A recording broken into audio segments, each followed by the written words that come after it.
بسم الله الرحمن الرحيم. طبعا بنرحب بيكم، سعداء ان تكونوا معنا المره دي وسعداء ان احنا ابتدينا نشوف بعض تاني بعد فتره من تقريبا سنه من وراء الشاشات في الكارديو ميتابوليك الاينس. وهنبتدي اون تايم لان احنا عندنا كذا سيشن وكلهم فيري امبورتنت. احنا اهم حاجه بالنسبه لنا في الكارديو ميتابوليك الاينس دي حاجه مهمه جدا، الانتراكتيف سيشنز. يعني مش مجرد واحد بيدي محاضره وانت بتسمع شويه وخلاص ونمشي. بليز شاركونا دايما في الدسكشن، لان الهدف من ده ان احنا نتبادل مع بعض الاكسبيرينس والنولج.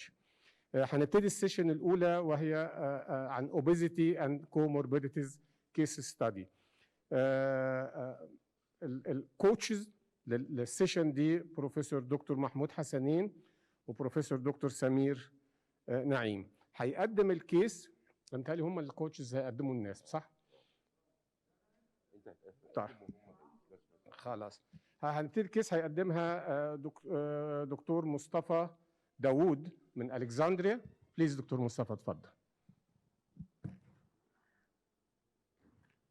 اللي ما حضروش معانا قبل كده هي عباره عن كيس، يعني بيبتدي كل سبيشالست بيعلق من البرسبكتيف بتاع السبيشاليتي بتاعته، لان احنا اتفقنا ان هي كيسز فيها اكتر من حاجه واكتر من سبيشاليتي. اتفضل. Good afternoon. My name is Mostafa Daoud. I'm an assistant lecturer of cardiology. First of all, I want to thank the organizing committee for giving me this opportunity. It's such a great honor to present in front of my dear professors and mentors. Today I will discuss a case study about obesity and comorbidities and its relation with heart failure with preserved ejection fraction. Many of our patients, which are old and obese, suffers from dyspnea, breathlessness, or easy fatigability.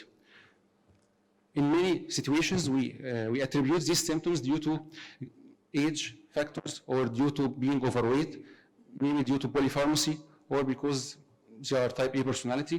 However, in many of these patients, the underlying diagnosis is heart failure, which is missed. And it is important to catch this diagnosis in order to early control and manage this condition before it progresses. So our case today is about 62-year-old lady. She's ex-banker. She complains of dyspnea grade 3 orthopnea, palpitations, in addition to chest pain since 3 months. Her comorbidities include diabetes since 3 years. She's on metformin and glibenclamide. Also, she's hypertensive since 6 years on amipril 5 milligram once daily. She is also in atrial fibrillation since 2 years, and she was diagnosed with HCV since 2 years. Also, in review of her systems, she complained of increased daytime somnolence in association with snoring at night. On examination, her body mass index was 35.6. She is stage 2 obese. She also has uncontrolled hypertension. Her blood pressure was 156/78. She was tachycardic, 114 irregular, as she's atrial fibrillation. She had also elevated jugular venous pressure. It was 8 centimeters above the sternal angle. She has moderate lower limb edema, but no goiter. Her abdominal examination was normal, apart from non-tender hepatomegaly. Cardiac examination revealed the apex is shifted outward outside the 5/5 intercostal space. It was in the anterior axillary line. She has soft S1 with pansystolic murmur heard over the apex and the tricuspid area. Lung auscultation was clear. This is her ECG. As we all see, there is absence of P waves, and the ECG is totally irregular. She's in atrial fibrillation. In addition, there is also signs of left ventricular hypertrophy and left axis deviation. Her lab results showed a significantly elevated pro-BNP. It was 825. The cutoff is 125. Also, she had uncontrolled diabetes. Her hemoglobin A1C was 8.8. She's also dyslipidemic. Her low density lipoprotein was 145, and her triglycerides were 225. The renal functions and thyroid functions are normal. Abdominal ultrasound revealed fatty infiltration of the liver. Her echo showed normal ejection fraction. It was 62, with no regional motion abnormalities detected, but she had biatrial dilatation with moderate to severe tricuspid and mitral regurgitation. She's also, she had also pulmonary hypertension, and also there was evidence of diastolic dysfunction. E to E dash ratio was 22, which is significantly elevated number, and her left atrium volume was 40, which is borderline. A recent coronary angio was done and it revealed normal coronaries, excluding the presence of ischemic heart disease. So based on this case study, I'm going to ask some multiple short questions, and I hope the audience will share with us. The first question is, what is the best method for sleep apnea diagnosis? Is it atrial arterial blood gases or pulmonary functional test, sleep studies, or CT lung? Okay. Dr. Samir, we have an answer of a sleep study for diagnosis.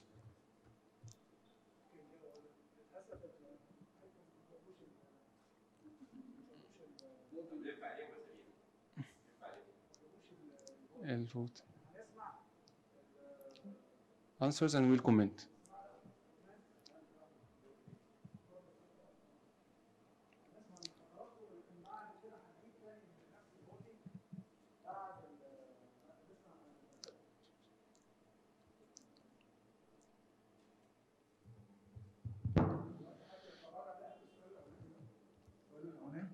حد يتبرع يجاوب حضرتك؟ دكتور سمير رفل. دكتور سمير رفل سليب ستادي. استاذ سمير سليب ستادي تختار ايه؟ انا لسه في اول يوم طويل. تختار ايه حضرتك؟ سليب ستادي. انا سليب ستادي حضرتك سليب ستادي، يعني واضح ان هم الاغلبيه عندنا هنا سليب ستادي. هنشوف الاستاذه نشوى، هنتمتع بيها طبعا. استاذ نشوى من الحقيقه من استاذ البلمونولوجي هتبقى معانا. نسمع بقى السؤال الثاني. Question 2. What is the best real-world tool for diagnosis of non-alcoholic fatty liver disease? Whether liver biopsy or ultrasonography, the NAS, the fibrosis score, the PAT score, or the HIPAA score? ناخد برضه اراء حضرتك من نوع الوينج الثاني. الليفر بايوبسي حضرتك بتتكلم في ليفر بايوبسي، الترا ساوند، راي تاني هنا. حضرتك تختار ايه؟ ذا بيست ريال وورلد تول، ريال وورلد. اختار يا حضرتك فايبرو سكور الناس. ليفر بايوبسي. دكتور سمير ايه اف ال دي؟ نعم؟ ايه اف ال دي؟ non-alcoholic fatty liver disease. طب ما حدش يعرف الكلام ده. أقول. طب مين كان عارفها؟ ثلاثة بس. لا انا كنت هسألك ايه هي البات؟ البات هي اللي هنسمعها. طيب البات. احمد بيحط السلايدز، هي دي جميل البات. انا صراحه اللي حاططهم، بس انا طبعا قريت شويه في الايه؟ هو البات دي دورنا ان احنا لازم يا جماعه ما نبقاش بس الاندوكرينولوجي لازم نقرا في التخصص الثاني عشان برضه الواحد يفهم، ما يبقاش يقول لك انا بتاع قلب بس. دكتور محمد يعني ما فيش هو نفسه ما فيش حاجه اسمها بتاع قلب بس، صح؟ كلنا امراض ضغط. طب يعني ده برضه ما قلناش. حل من الاستاذ احمد. السؤال اللي وراه. Question 3. What is the best antidiabetic regimen in this patient? Is the same before, which was glibenclamide and metformin, or we should replace the glibenclamide with sodium glucose cotransporter 2, in addition to metformin, or we use glucagon-like peptides like exenatide or liraglutide, or whether to add a thiazolidinedione like pioglitazone. نسمع. اختاري مين؟ اللي هو جي ال بي 1 انالوج في العينه دي.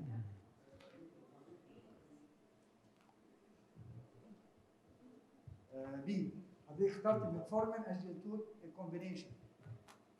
انت طبعا رئيس. حضرتك تختار ايه؟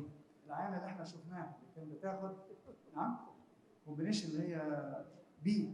حضرتك واحد بي تاني مع اس جي ال 2، استاذه مع اس جي ال 2 كومبينيشن. هنسمع بعد كده طبعا من ناحيه الاستاذه منال الزواوي والاستاذ مساعد عندنا في وحده الاندوكرينولوجي. اتفضل. Question 4. What is the number of comorbidities this patient has? Number comorbidities اللي شاف اول سلايد او ثاني سلايد. if you can count the number. ايوه اتفضل. ارجع بالسلايد تاني على الشاشه للناس. ارجع من الاول خالص بقى. هايبرتنشن دايابيتس. هايبرتنشن دايابيتس ايوه. انا استنى في حاجه ثانيه. ارجع تاني سلايد. ارجع سلايد. انت في الريليشن كده. وايه كمان؟ هو بيزنس. لا في حاجه بالاوبيستي كمان. مش في سنورنج ايوه ده obstructive sleep. ستارت سليب. السلايد اللي بعديها. لا lab results طبعا we have also and also dyslipidemia. في سؤال تاني. Question 5. Do you think this patient's dyspnea is due to solely obesity or does she actually suffers from heart failure? يعني هل الاوبيزيتي جاست ميكانيكال كوز اوف ديسنيا الوزن بس ولا البيشنت دي بلس اوبيزيتي شي هاز هارت فيلير؟ مين اللي يعتقد ان هي جاست اوبيزيتي ذا كوز اوف ديسنيا؟ طيب اوكي ماشي. Questions. HFpEF is most commonly seen in elderly lean men, young obese women, elderly obese women, or young obese men. A B C D. مين اللي موافق على ايه؟ elderly lean men. B young obese women. C elderly obese women. D young obese men. ولا حاجه من دول. مفيش حد رفع ايده خالص. سي ولا بي؟ سي. طيب هنشوف. اوكي. Question 7. Standard heart failure therapy shown to be effective in heart failure with reduced ejection fraction is also reduces morbidity and mortality in heart failure with preserved ejection fraction. True or false? Statement تاني. Standard heart failure therapy for HFrEF low heart failure with reduced ejection fraction is also reduces morbidity and mortality in HFrEF low heart failure with preserved ejection fraction. True or false? True. Okay, true. The diagnosis of HFpEF is depends on clinical risk factors, being B level, echocardiographic evaluation, or all of the above. This is the last question. All of the above. Last question. Echocardiographic parameters for the diagnosis of HFpEF includes all of the following except septal E dash, E to E dash ratio, left atrial volume, mitral regurgitation severity. يعني في one wrong answer في الأربعة دول. mitral regurgitation. طيب اوكي ماشي. تمام. These are all the questions. تمام.